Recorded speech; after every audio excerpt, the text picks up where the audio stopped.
IVM.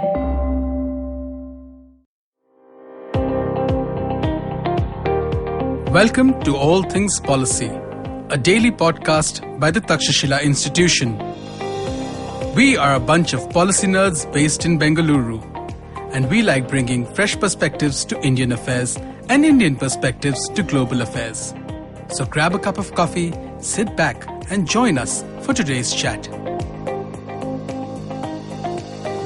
Hello and welcome to All Things Policy. India has announced that it's extended its lockdown till the 31st of May with somewhat easier restrictions than we faced so far. But questions persist as to whether or not there's going to be a second wave of infections once restrictions are eased. In a lot of countries across the world, we see that soon after restrictions are lifted, because there's increased intermingling between people, there's a sudden increase in the number of infections. And there's no reason to believe that India is going to buck that trend, especially considering that over the course of the last month or two, India hasn't really invested in improving its healthcare and testing capacity like a lot of other countries are done. Now, we at Takshashila have come out with a document on how India can prepare for a second wave, which you'll find a link to in the description of this podcast. In the document, we've talked a lot about what exactly India should be doing to prepare over the course of the next few months for the second wave of infections that's almost inevitable to come at this point. So to discuss this document today, I have with me Sunila and Dr. Shambhavi Naik. So over to you, Doc. Can you tell us a little bit about why it is that countries can face a second wave? What are the various channels by which second waves of infections actually come about? Right. So what we have seen in countries such as China, for example, which saw a decrease in number of cases after lockdowns and a lot of other restrictions had put in place, was that once they opened up the borders, they started importing a lot of new cases. So people returning to China were bringing COVID-19 back with them. So that's one possible source. But the other source actually is inherent in a population because we have so many asymptomatic carriers for the disease. So for example, ICMR is suggesting that about 80% of people with COVID-19 in India are asymptomatic. So we have not even tested them, right? Because they have not even come under our radar. And then once you bring them out of lockdown and they go and meet other people, there's a chance that they are spreading the disease and that they might be spreading the disease to those who are vulnerable. And so we will see a resurgence in cases because we start seeing more people show symptoms. The third source, which is a little bit less likely than the other two, is contaminated goods. We are still figuring out for how long the virus survives on surfaces and whether it can be carried on goods that move from place to place. But that is one likely source. So obviously you're not getting the disease because it's on the good, but if you touch the surface and then you, with the same hand, without washing with soap or water or without using a hand sanitizer, if you touch your mouth or nose, then you can actually get the virus as well. So those are three possible sources through which we will probably see a resurgence coming in cases. So what are the steps that we really have to take in order to know first that the second wave is coming? I'd assume that the very first step that needs to be taken is to increase the testing capacity, increase the number of tests being done in the population. How exactly does India do that? Right. So, when you think about the second wave, right, I think our biggest threat comes that, we don't want to go into another lockdown, right? People are really stressed about that. And if we have enough testing available to quickly get clusters to pick them up, then we can actually keep those lockdowns to specific containment zones, like we are currently seeing in like major cities. So the idea is that we have to now balance the public health effects of a second wave to the economic effects of it. And the best way to do it is to catch the disease quicker, as soon as like the 5-10 cases come up, and make sure that it doesn't spread. I mean, all our preparations for the second wave have to be in preparation for this. That this has to be achieved, because otherwise it will just spread rapidly again, and we'll just see these waves of lockdowns which are really unnecessary. I think that idea of identifying clusters is supremely important, right? Because rather than having these enormous centralized responses which don't really take into account local conditions, local nuances in the way the disease might or might not be spreading, you just see enormous effects on lives and livelihoods, which can really be avoided. I think that a more decentralized sort of communication strategy, having more local levels of government getting involved in like actually connecting to communities, helping them through the pandemic is a really big step that the government needs to be taking. The entire country shouldn't have to be on tenterhooks the day a lockdown is due to be lifted and wait for an order from the Ministry of Home Affairs, right? So there are two key things here, right? So one, devolution of power, I think, is absolute paramount. That local communities should be making decisions on their own because they understand their systems best. But at the same time, local communities might not have the purchasing power to get some of the other things ready. For example, testing kits or PPE. This is where the union government could help with purchases for something, or at least money for some things, allocations for something, and then devolve the actual use of these products down to the community level. So basically what we're saying is that, first of all, what needs to be done is that higher levels of government which have greater financial resources should be figuring out ways to get together the equipment that's required to fight the pandemic, and also the equipment required to detect that the pandemic is spreading in various areas. Once that's done, then they should be working in conjunction with local governments to figure out what kind of extent of lockdown is required, right? Right, exactly. So, Anirudh, when it comes down to community level, right? So, what we propose in a document as well is that the union government could form a sort of a strategic reserve for testing kits, give these testing kits down to the local governments to use. But once they actually figure out that, okay, we have a new cluster forming and they need to put containment zones in, what do you think is the kind of healthcare infrastructure that needs to go into place to ensure that people follow quarantine rules? I think that there's an awful lot to be learned from the way that Indian governments have been dealing with quarantine so far. Like Kerala, for example, did a really good job in terms of mobilizing local self-governance groups to check in on people who are in quarantine, make sure they get the supplies they need, stuff like that. But I don't really think that's a workable solution for the rest of the country for a lot of reasons. A lot of parts of the country don't really have that kind of state capacity. They don't really have that kind of trusting relationship with the state. And more importantly, there's also issues like in terms of we're seeing that a lot of, for example, in Bangalore, you hear these stories of resident welfare associations, like really kind of going beyond their remit and basically conducting surveillance on people who are quarantined, preventing them from coming out to any kind of public spaces at any point of time for any reason, not letting them get access to food, stuff like that, So in order to kind of tackle that, I think that what's really required is, as we were saying, right, a more decentralized kind of communication strategy. So communities don't panic. They understand that people who are in quarantine actually need help and should not really be socially ostracized. And there's a lot of ways to do that. I think that one way, for example, would be to form WhatsApp groups with local administrators or Telegram groups with local administrators, something similar to what the Karnataka government has already done.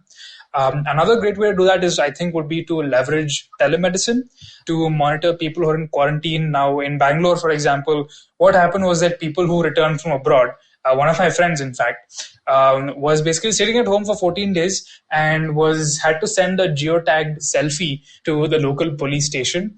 The threat being that if he didn't do that, if he missed even sending it even once, then he would be put in a government-mandated quarantine facility with absolutely atrocious quality standards, right? So instead of using the police as basically a kind of brutal enforcer to make sure that people stick to quarantine, which I think only makes people more distrustful of the state, makes them more inclined to kind of break quarantine, and also brings up the question of like how exactly their data and information might be used, because we don't really have clear legal procedures for the cops. We don't really know how the police are storing this data, who has access to it. I think a better way to do that would be through telemedicine, designating doctors, for example, to look at particular areas, look at cases in particular areas. Since these doctors would already have the required kind of confidentiality standards, all that would be required is like basically a training in telemedicine in order to make their care available to people who are already in quarantine. In addition to that, there's a question of how exactly do you build up capacity for people who are not capable of putting themselves in self-quarantine? For example, if there is community transmission happening in a really dense low-income area, a slum in an urban area, for example, It's not realistic to ask people to quarantine themselves at home, because even if they're quarantining at home, there's a very, very high likelihood that other people are going to get the infection. In cases like that, I would think that there should be designated isolation wards which are set aside for particular areas. So, for example, in a district that doesn't really have much access to healthcare facilities, perhaps the nearest urban area should be a designated isolation ward. There should be a mechanism through which people who have symptoms are able to access telemedicine, are able to report themselves as requiring aid, and there should be like an ambulance facility or something that gets them to the isolation ward without exposing them to a lot of other people. So really, I think the solutions are there. We kind of have a little bit of capacity that needs to be further built up, which we'll get to in just a little bit. But we also need to really think about how to use tech more effectively, and with the right kind of measures, the right kind of control measures, data privacy measures, to make sure that people trust the state enough to make sure that people are able to access the facilities that are already there. Right, and we also spoke about about ways of improving and increasing the number of isolation centers as required. I think we also talk about a software through which at least doctors can be able to find where there is gaps and where there is space if people have to be put into isolation. I think there's lessons to be learned from our current response and gaps to be identified which need to be plugged in over the next few months to make sure that we are really, really ready, right? Absolutely. I think that one good way to do that is to really invest in hospitals. I think that building up healthcare capacity in rural areas, while it's something that India absolutely must be doing, might not be realistic for us to do in the short term.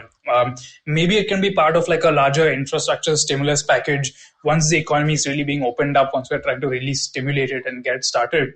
But for now, I would think that the marginal costs of adding additional healthcare capacity in hospitals, in urban hospitals, and ensuring that people in rural areas have a designated way to get to them safely is really where it's at. But then, of course, that really brings up the bigger question of like, how do you increase healthcare capacity in the short term, especially in urban centers? Sunila, what are your thoughts? So, as you can see, the government till now has been very reactive instead of proactive while responding to the challenges. So the first solution would be to build the capacity of healthcare professionals and the public health infrastructure. Now, building public health infrastructure would be a long-term measure, but we can focus on how we can strengthen the numbers of healthcare professionals in the short term. So first of all, there are already existing vacancies in the public health system of India. So it would be ideal if the government fills up those vacancies so the health system can operate at its full capacity. And another thing is there should be an up-to-date national and state level database of health workforce so that shortages can be identified in respective areas and healthcare workforce can be deployed accordingly.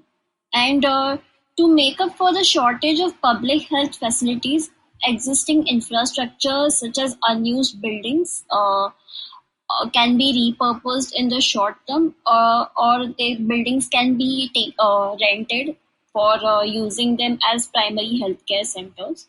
And state governments can direct registered medical practitioners from private sector to work in dedicated COVID-19 hospitals for a specified duration. And of course, this has to be done by providing the registered medical practitioners with commensurate pay as well as accommodation. Because if the RMPs don't have accommodation while working in COVID-19 hospital, they won't be people will be hesitant to accept them back at their original accommodations.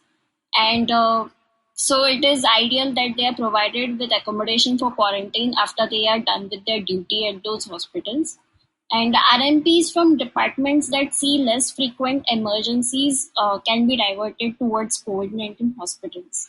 And since testing and treatment for COVID-19 is covered under the National Health Insurance Scheme of Pradhan Mantri Jan Arogya Yojana, the state government should see how they can empanel more private hospitals and direct them to cater to COVID-19 patients to widen the healthcare reach. So you're saying that, first of all, it might be a good idea to designate certain hospitals as treatment centers specifically for COVID-19.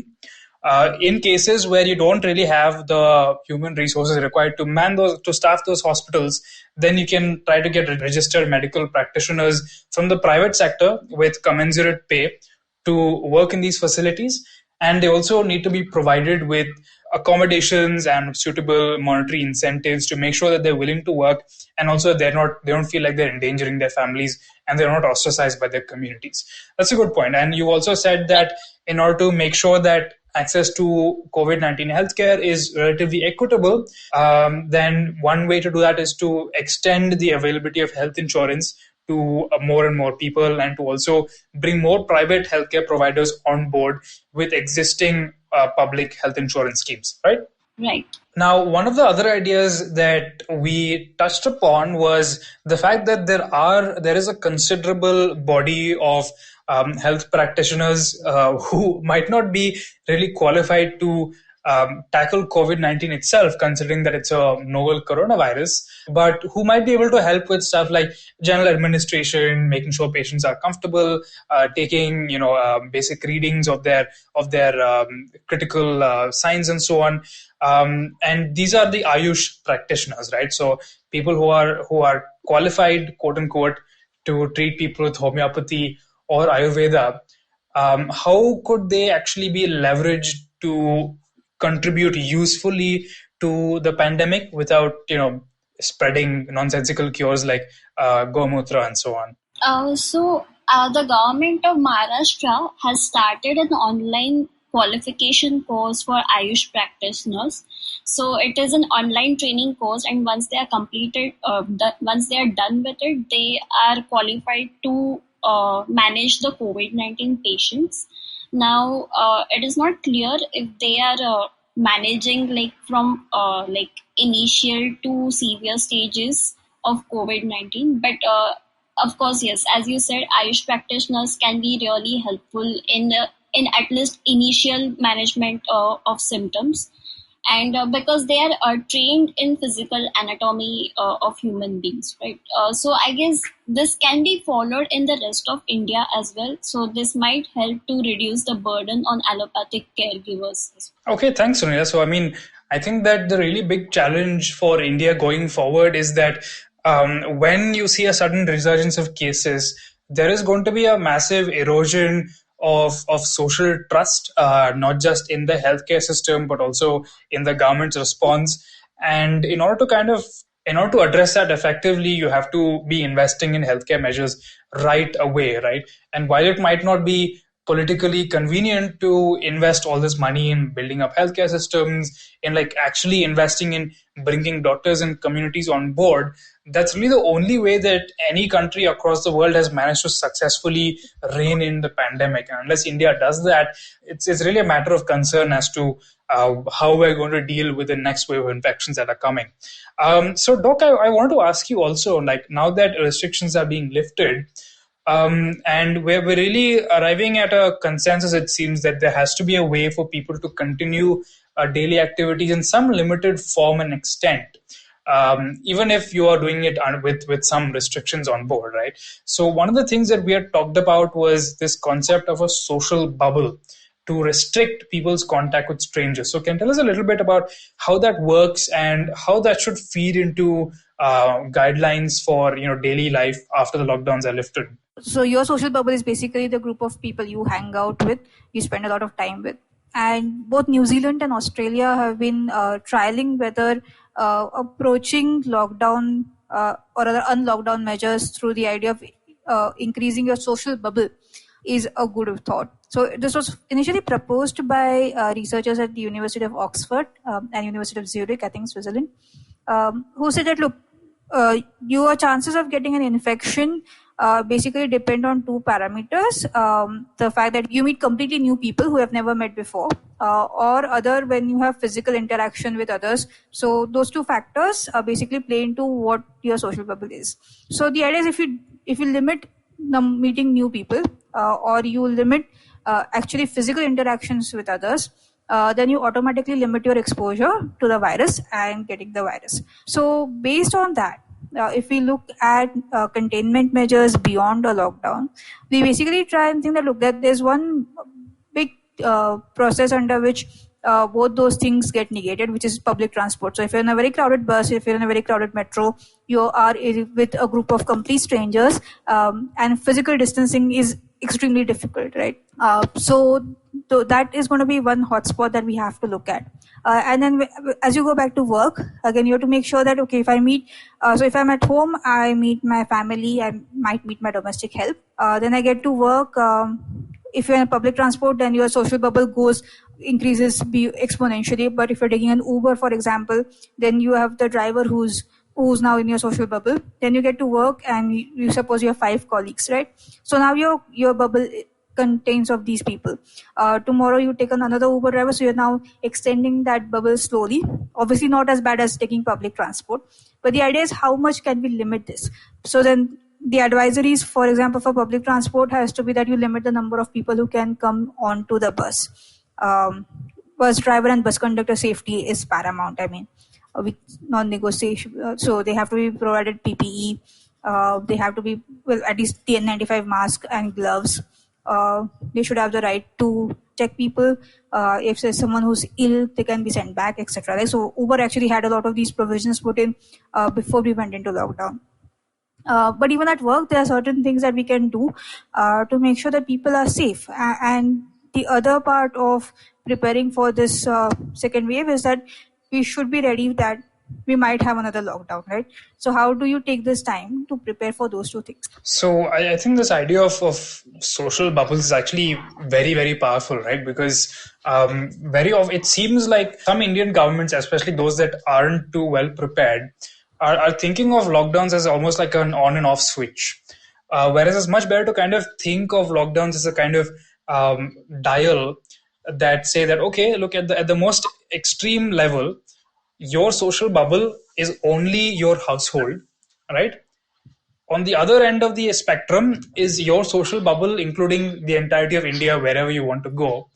But there's a whole spectrum of potential lockdown levels where your social bubble is perhaps just your home and your household and the place you get your groceries from, right? And variations of that thereof. And those really, I think, tying back to our initial idea that if you decentralize the response, if you kind of look at particular clusters, that could potentially provide a much more realistic way of negotiating this trade-off, as we said, between public health and the economy. Yeah, and it empowers the individual, right? Because now I can make a decision on my own. So if my workplace allows me to work from home, I would rather do that and protect myself and my loved ones than go and have to work in an office when that work can easily be done from home.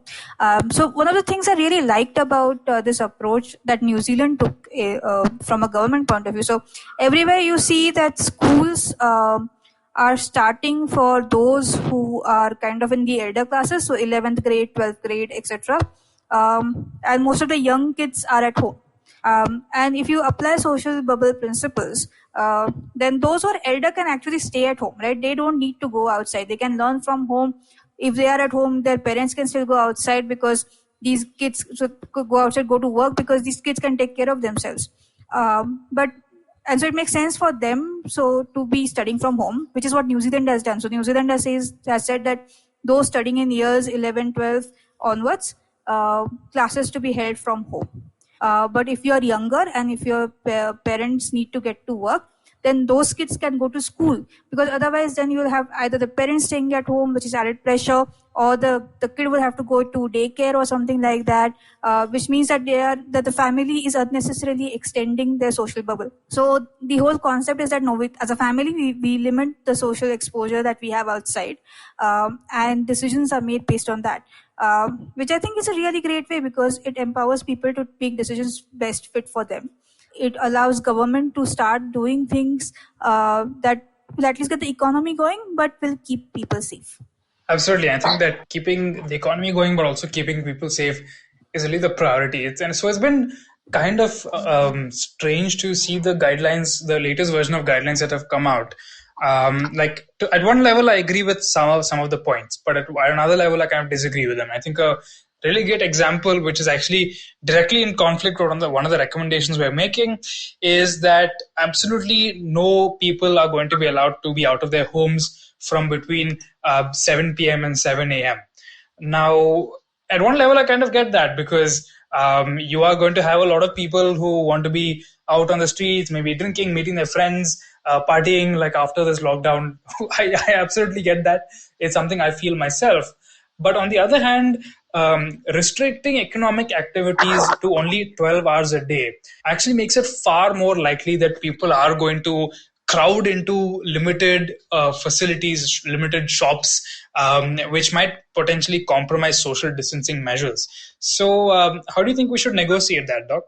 Yeah, of course. I mean, if I work 9 to 6 and then I only have a couple of hours in the morning to do grocery shopping, yes, everybody who's in that boat with me will come to my grocery shopping place before 9, right? So obviously there will be a lot of crowding, which is what we don't want. So at least having places, essential services open beyond 7 or 24/7 if possible will be great. The 7 to 7 rule, right? In Marathi, we have a saying, "Sachat Gharat," which basically means that you have to be home before 7. And it was something that I grew up with. Like this was like a dogma in Maharashtrian families that you have to be home by 7, otherwise, it's a nightmare scenario. So I wonder if there was someone like that who has provided the guidelines for this 7 a.m. to 7 p.m. thing, because the virus really doesn't care, right? Whether it's 7 p.m., 7 a.m., whatever. If you're going to congregate into groups, there's a likely chance of you getting the virus. And scientifically speaking, our approach is to make sure that people get plenty of opportunity to go out, because people want to go out and they need to go out, but not assemble in groups. So yeah, to me it makes no sense. It might make more sense to keep things open later. Obviously, you need to provide safety measures. So things have to be, street lights have to be there so that people feel safe going out. You could have increased policing during the evening hours. Obviously, the police have to be provided with masks and things like that. They can't just be policing without those. But there are other get-arounds to it. We can't have people staying at home beyond 7 p.m. I think that there's a lot of, how do I put this, panic, frankly, about the pandemic, which I think is really guiding India's knee-jerk responses to fighting it. As Sunila said, the government has been overwhelmingly reactive and not proactive in dealing with this, right? I think what we're really trying to emphasize through this document that we've published, which once again, as I said, we'll put a link to it in the description, so please check it out. What we're trying to say is that basically it's not impossible. It's perfectly possible to fight this pandemic. A lot of countries have done it successfully. We just need to have a coherent policy response to it. And in a lot of ways, the pandemic, by exposing flaws in India's administrative capacities, its state capacities, really brings up opportunities for us to do more.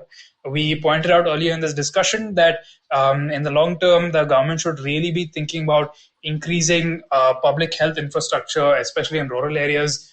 Think of that as kind of a way to stimulate the economy in rural areas. It should think about policing, especially, as something that really needs to be invested in. Now, we've seen a lot of cases, especially early on in the lockdown, when people didn't really trust the seriousness of the lockdown. We saw a lot of cases of them defying it. This happens because of multiple reasons, partly because people don't trust the state when the state asks them to do something, partly because people don't trust that the state will make essential commodities available to them. And partly, of course, because police brutality has become an established fact, as it were, in India. So how do you resolve that? Think about the existing curfews at night, for example. Clearly, the idea is to deploy police forces to make sure that people aren't out there. But you could just make a slightly more nuanced policy application and say, look, we are going to deploy cops at night, but their job, instead of making sure that citizens aren't out there, should be to make sure that social distancing rules are being followed, to make sure that citizens feel safe while congregating in essential commodity supplying shops, for example. Perhaps invest in getting body cams to police.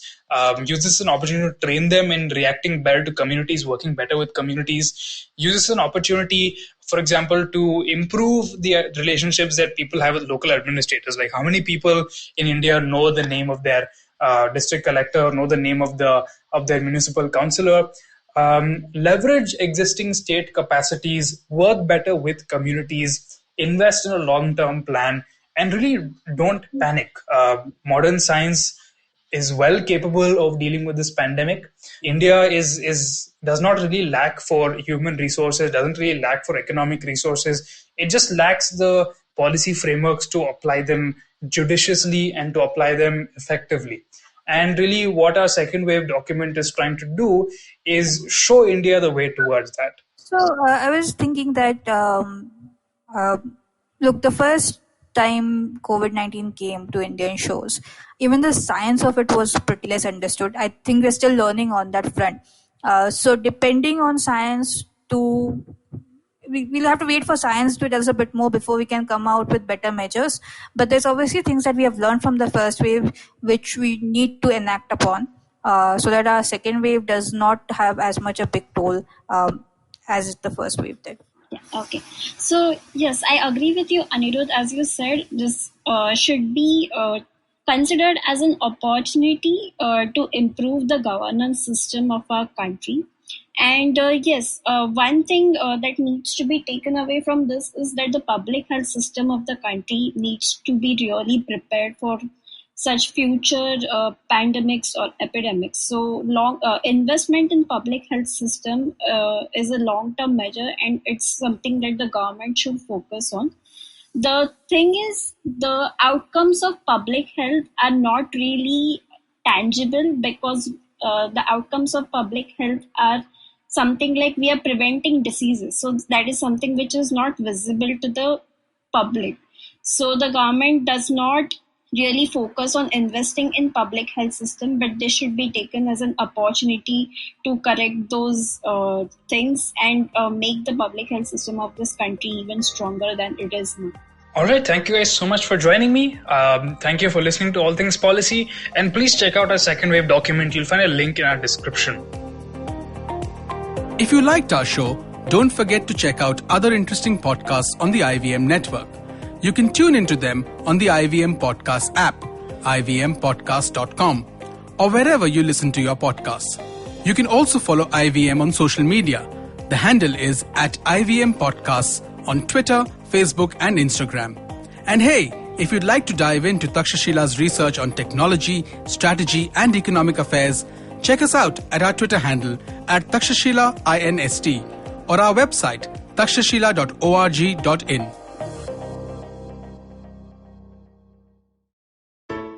I hope you enjoyed that show. We'd like to thank our sponsors this week, Paytm Money. While we're still going through lockdown, let me recommend a few quick shows for you to listen to. Check out Uncle Please Sit with Joel and Tushar. Really enjoyed that show. They unpack some of the greater issues that we're facing, and I think you'll enjoy that. Also, do check out The Traveling Professor. That's a fun show that I think you're really going to enjoy as well. Fulia Bazi is a great show. It's a Hindi show about policy and things like that. They had a great episode last week. A close friend of mine from college, Joy Paul, was the guest. They talk about different social networks being used for different things. Very cool show. And lastly, let me tell you about Simplified. Simplified did a live episode last week, and we're making the first part of that available on their feed right now. So do definitely check that out. I'm sure you'll enjoy it. Thanks, and please do keep listening. Are you constantly seeking happiness? Wondering how to make the most of every day? How not to let your inhibitions stop you from achieving your goals? It's now time to get your A game on. It's time to unlock your true potential. Tune in to the Empowering series with me, Zarina Poonawalla, to feel empowered in all genres of life. From behavioral skills to management skills, from health to relationships, from mental well-being to emotional well-being, and of course your finances. I've got you covered. With these tips and tricks from me, Zarina, and true life stories from my amazing guests, you're bound to bring your purest to the table. Tune in to the Empowering series with Zarina Poonawalla every Thursday on the IVM Podcast app, website, or wherever you listen to podcasts.